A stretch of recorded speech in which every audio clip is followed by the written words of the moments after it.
power. Our power. People power.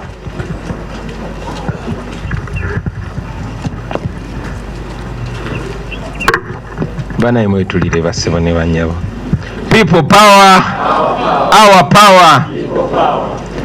Thank you very much, Comrade Lewis.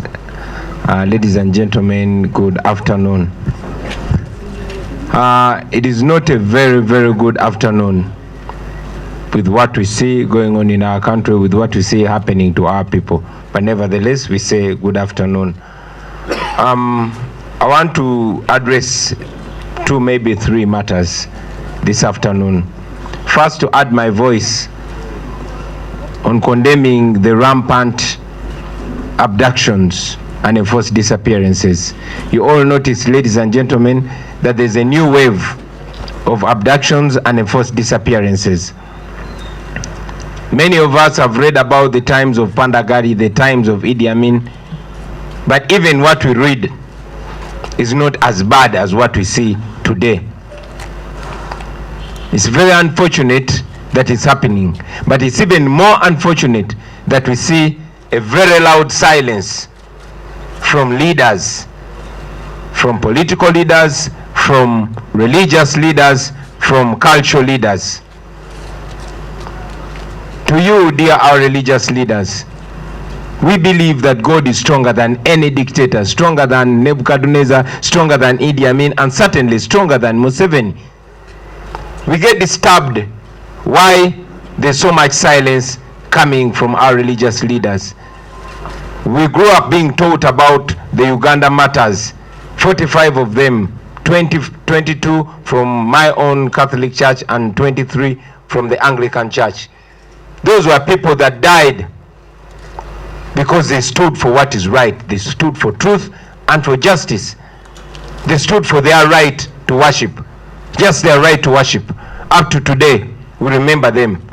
These people are standing for their right to be human. They are abducted, they are tortured, many are raped, others never show back. But we've not had enough from the religious leaders. Most times when religious leaders talk to us, they only encourage us to be calm, to be peaceful. But you cannot be at peace when you don't have your rights, when you're not free. So dear religious leaders, we want to hear more of your voices. To the cultural leaders, we have many cultural leaders in Uganda. I'll talk mainly about where I come from. There has not been a horror here in Uganda, in the history of Uganda and the history of Uganda. There has never been any horror like the one happening today, where our children are abducted. You see their mothers crying, demanding for them. There has never been such a horror.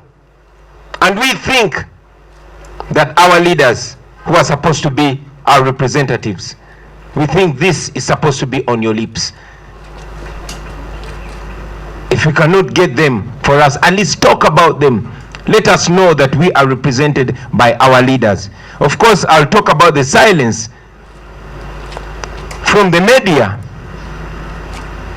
Unlike the politicians, it's either silence or diversion. For the politicians, all we hear them talk about on TV and radio interviews are matters that are not as important as this. Same thing with you, media guys. On TVs today, you're going to hear about who was caught with whose girlfriend, where the party is at, who is dating who. You're not going to talk about these issues.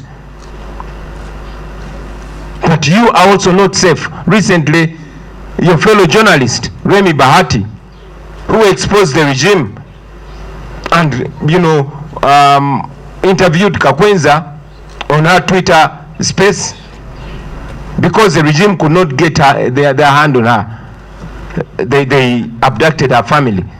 So friends, while you are silent on very important matters that touch you indirectly, it will soon come to you. So please speak up and be the real reflection of the issues that are happening in society, dear media people.